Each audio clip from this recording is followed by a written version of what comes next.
Namaskar. Plastics, the necessary evil none of us can do without. An intrinsic part of our daily lives, it finds usages across the day, across realms, across domains. However, just as we are observing World Environment Day and still learning about what the future will look like with or without plastics, it would be most apt to consider and learn about microplastics. Microplastics, as the name suggests, small plastics, which probably the eye cannot see, which are so prevalent across our systems that we do not even realize the places that they have reached. Human blood, yes, they have reached. Placenta, yes. Deepest part of the oceans, yes. Microplastics are the biggest threat in the days ahead, and so today would be most important to consider and learn about microplastics. Welcome to StudyIQ IAS English. I am Bhuvan Jha. As in this presentation, we will understand what are microplastics, what are the different categorization of microplastics, what is the problem that we are faced with microplastics, and what could possibly be the way ahead in terms of negotiating our common shared future, if at all. So first, to dive straight into the topic for the day, let's quickly try and understand what are microplastics. So as the name suggests, well, they are tiny plastic particles less than 0.5 millimeters in diameter. Now, as you must have figured out by now, there are two kinds. So one we are looking at is a primary microplastic. Now, the other one is obviously a secondary microplastic. Now, primary microplastics are essentially from the very birth around 0.5 millimeter in diameter or less. So, from the time they are formed or they exist, well, they are already 0.5 mm in diameter. However, secondary microplastics are the part of bigger plastics which possibly degrade over time and break into these smaller forms of plastic particles. So, the primary ones, the ones that are from birth already 0.5 mm, well, they are called as microbeads. Now, the students of various examinations will recognize this word, a common question across mock papers, and obviously UPSC also asking it in the previous years. So what are microbeads? Well, very tiny pieces of manufactured polyethylene plastic that are added as exfoliants to health and beauty products, such as some cleansers and toothpastes. So in fact, there was a huge movement in the Western countries insofar as making sure that all these big countries, big companies of cosmetics, they had to essentially label out the kind of microplastics that we're using, the kind of ingredients that we're using, whether they would qualify as a microplastic. Again, the common toothpaste that you use, microplastics. Your hair cleanser, face moisturizer, all of those contain some amount of microplastics. So this is essentially run off into the soil below, the water system. They enter the water system, and thereafter they enter our oceans, our Great Lakes. Eventually, they're consumed by the fish, which again enters into our food system. So this whole process is indeed linked, which is why microplastics have been found in human body too.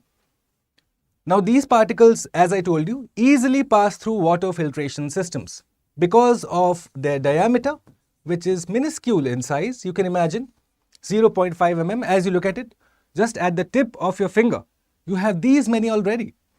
So essentially they will percolate down your water filtration systems and then enter our food chain eventually.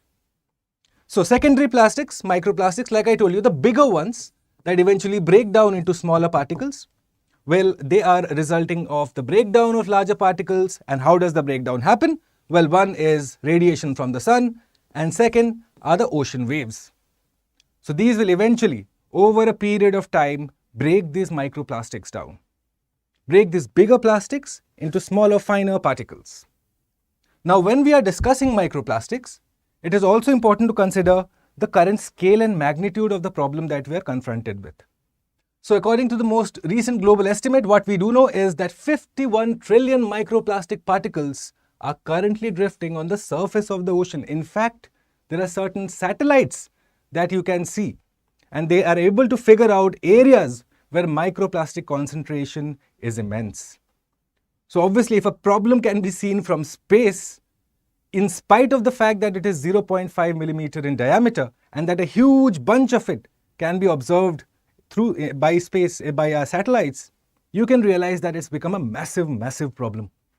A human consumes at least 50,000 microplastic particles annually. The air you breathe around contains microplastics. The clothes that you wear, well, they shed off microplastics, considering that most of our cloth nowadays is synthetic in nature. So every time you wash it in your washing machine or whatever way you wash it, well, it is going to flush out, it is going to let out some amount of microplastics. Eventually, that flows off into the drain, into our rivers to oceans, and then again, you know the story. So this is the problem that we're confronting with. It is ubiquitous, it is present everywhere, and the effects of it are still being understood. However, the trends indicate that, well, it is not good for humanity. Obviously, it's plastic at the end of the day, and mass consumption of plastic, even of 0.5 mm in diameter, into 50,000 of those, you can realize that there will be problems in the future. In fact, as it is said with microplastics, the poison is in the dose. Right now, the problem is minuscule, but eventually, cumulatively over a period of time, this is going to become a major, major issue. So study on the presence of microplastics, like I told you, has been found in placental portions, including maternal, amniochorial, and fetal membranes. Essentially, they have reached the most sacred of places too.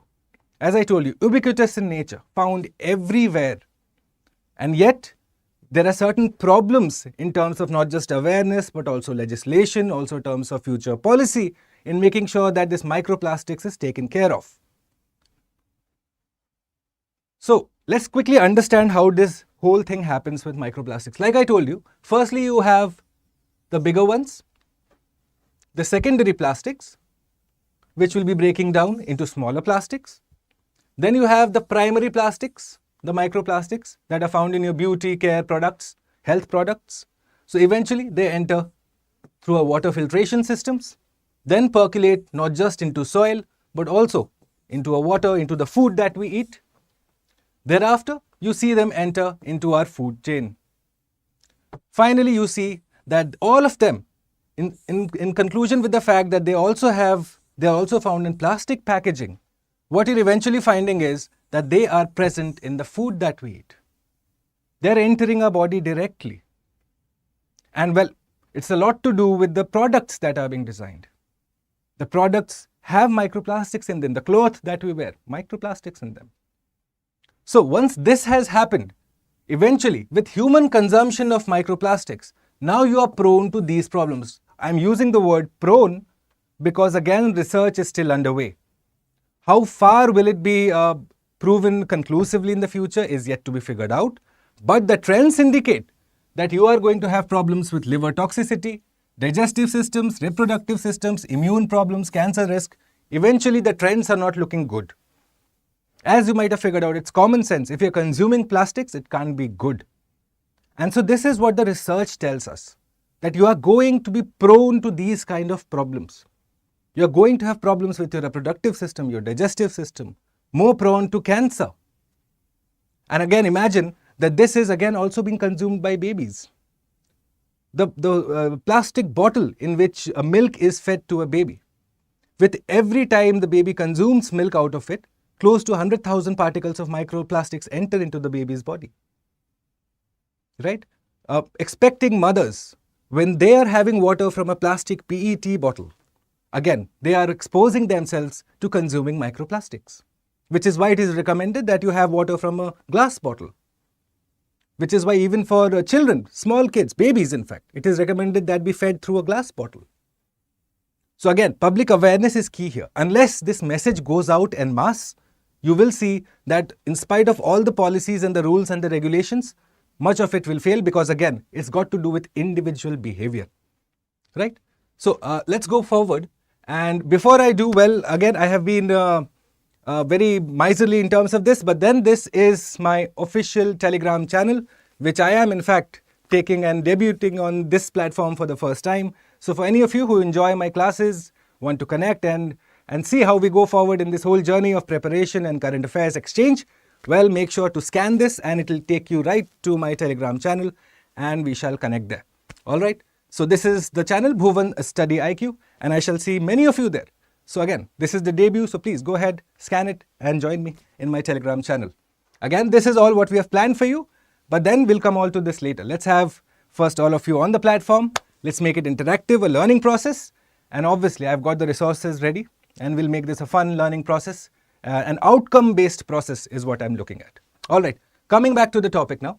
So in terms of microplastics now, so the major toxic chemicals, now that is again important because it's just not about plastics, but also about the chemicals. Obviously it's a synthetic product, which means it is going to have some chemical products in it. So these are the major ones. Now the first one will obviously ring a bell to many students. Bisphenol A, BPA. Well, it is something that is a common favorite of examinations, in various examinations again, not just UPSC, but again, different examinations love to ask questions about BPA. So you have BPA that is found in microplastics, phthalates, triclosan, BFR, bisphenol and organotins. So just to concentrate right now on BPA, so what is it essentially used for? Well, you use it to essentially harden the plastic, to make sure that it becomes durable.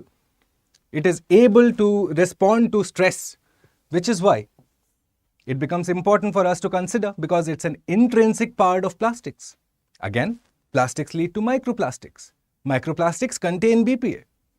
So this now leaches into our food, considering that these are part of those products that we consume. You might be storing your water in a PET bottle or in a plastic bottle, and you will eventually find that it might have BPA in it, which will be seeping into the water you drink. Guess what? You are consuming BPA now. So this causes problems in liver function, insulin resistance, fetal development, reproductive system, all of those. Bad news for any individual. Bad news for all of us, considering most of us do consume water, food through plastic containers. If you have ever warmed your food in a plastic container in a microwave, you have consumed humongous amounts of microplastics, humongous amount of BPA. So you have essentially exposed yourself to all of this. Okay? So BPA can significantly shorten the breeding time of mosquitoes, the southern house mosquito, which is the carrier of the West Nile virus. So not just health, but they also make sure that they arm other such species that are going to harm humans. Good morning everyone, right? So BPA shortens the life cycle of the southern house mosquitoes, which means that they regenerate faster. The moment they regenerate faster, there are more of them, which means you will have some problems associated with health and sanitation in that area, and eventually a population is going to be affected. All right. So let's look at the human health now, the bad news that I have for all of you. So lung problem, yes. In fact, there is not a particular system in the body that is unaffected if you look at it. Yes. You have problems with liver, you have problem in the eyes, thyroid problems, birth defects, diarrhea, breathing difficulties, all of that, a byproduct, in fact, a consequence of using microplastics. And in fact, the innocuous use of plastics that we do thinking, oh, it's not going to harm me. Well, it is harming you. It's harming you in the long run. In fact, R&D is already underway. Research and development on a massive scale has already been undertaken to understand the long-term effects of microplastics. So we would be best advised to minimize our use of plastics, if not completely not use them. As far as possible, minimize the use of plastics, especially for babies, for children, for expecting mothers, right? Absolutely. So microplastics in human blood, like I told you, a survey was conducted in Norway, I believe, where they found that microplastics were in human blood in more than 85% of the respondents. So how is it happening then? Ocean contamination, like I told you. The whole oceans are dirty. It's a polluted soup that we have created. So then they are ingested by the marine life, wheat, those marine products, and eventually it is absorbed by the human body. It's absorbed in the human blood. So this polluted soup that we have created, well, essentially it's going to be the cause of our own falling, if at all. So again, this is not just a health problem. This also becomes an environment problem. This becomes a policy problem. microplastics can't be just dealt with in isolation, right? Okay, so now the answer to this question, which becomes of primary importance for us to understand, how did obviously microplastics become so prevalent, so ubiquitous that you find them everywhere? Air, yes. Water, yes. Land, yes. How? How did that problem become so big? So, well, firstly, we have obviously gone extensively in the production of synthetic plastics. The fact that its durability, its usages outweigh, or probably we did not know about its disadvantages, has made sure that it has become a product that everyone and almost anyone uses now. So obviously that has added to the problem. There is large supply of synthetic products of plastics. And thereafter the mismanagement, not just from say the local body sources or local bodies, but also the government in terms of policy projection. So you have say the waste management rules, which are probably not enforced to the level that you would want to make sure that plastics are taken care of.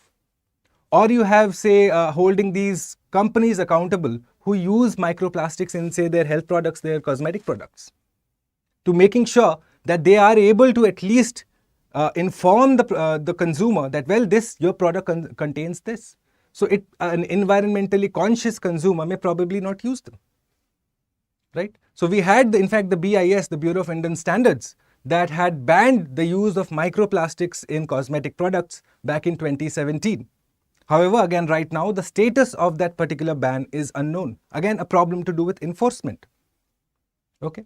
And not just this. Again, what we are looking at is the supply side. We are looking at the top-down chain. If you look at how the downstream works, well, there needs to be a massive thrust in recycling, making sure that the breakdown of plastics happens completely. Because eventually, microplastics are being formed because of improper breakdown of plastics. Okay? Then you have improper fragmentation of plastic waste. Like I told you, the breakdown that is happening, because it is incomplete, so it adds to the whole pollution of plastics. It adds to the number of microplastics around us. Okay? So what could be the way forward? Quickly understand the way forward here. So, number one, reduce generation, full segregation and recycling. Firstly, you look at the upstream problems, making sure that production and design is taken care of.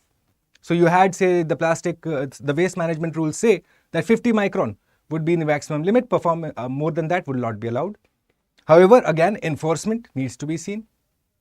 Again, making sure that the plastic so generated is collected, segregated and recycled. That is also needed to be done. Okay. Combination of degradation mechanisms. So not just biodegradation, but you're also looking at say possibly incineration or other areas in which how you can completely break down plastics. Okay. And obviously you need a treaty, a global treaty like say the Paris Climate Agreement, which will have say enforceable targets, at least binding targets of some sorts for nations to come together, because consensus can be easily reached on plastics. In terms of microplastics, the consensus should be reached ideally. And India, as possibly the voice of the global south, may possibly consider taking the lead also in this conversation. Okay. And you obviously need further collaboration for research and development, especially when you're looking at the ramifications, the consequences of microplastics on human health. So you have, say, the Western labs that are better equipped to probably deal with this. They have the know-how to deal with this. They have the capital to invest in it. And so there could be an information sharing mechanism, a knowledge sharing mechanism that could be developed, and possibly in terms of a larger umbrella to make sure that all of the countries come together to tackle this problem. Finally, you need investments and interest from multiple stakeholders, government, industry obviously, because you are going to curtail their freedom to act. A lot of it has to be again ESG related. ESG investing has to be done possibly. Making sure that environmentally conscious investing is done, production is done. All of that has to become a part of the business philosophy of companies too. And obviously, all of that said and done, the government could do its bit fully.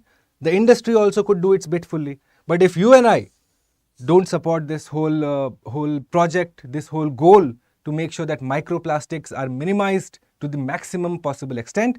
Unless you and I agree to do that, well, all of this is again a moot discussion. This is not going to lead us anywhere. So a behavioral change in an individual also needs to be positively encouraged. Sure, yes, the next conference of parties, in fact, must seriously discuss on microplastics also. Correct, I absolutely agree. Okay, so if you did enjoy this small presentation that I had for you on the bad news, that is microplastics, well, firstly, do two things for me. I request you to do two things for me. One, head over to StudyIQ IAS English. We are going into massive content creation, making sure that the best of information is provided to our students or anyone who is a student of current affairs. As you look at the UPSC definition, you need to be an aware person. So if you just want to be an aware person, well, one advice would be don't follow the news. Okay, it's just noise. This is where you get the information. This is where you get analysis. This is where you get perspective. So StudyIQ IAS English, may I please request you to quickly go ahead and subscribe to it. And more importantly, if you do like my presentations, well, I do a daily news analysis every morning, and we are shifting the time of that. So I will be announcing that just in a few moments from now. And the current affairs bit, which we consider on hot topics of the day, interesting topics that students might find of relevance. We do all of that and more. So on that note, thanks for joining me for this very short presentation on microplastics and whether indeed they are killing us all. I hope you enjoyed it.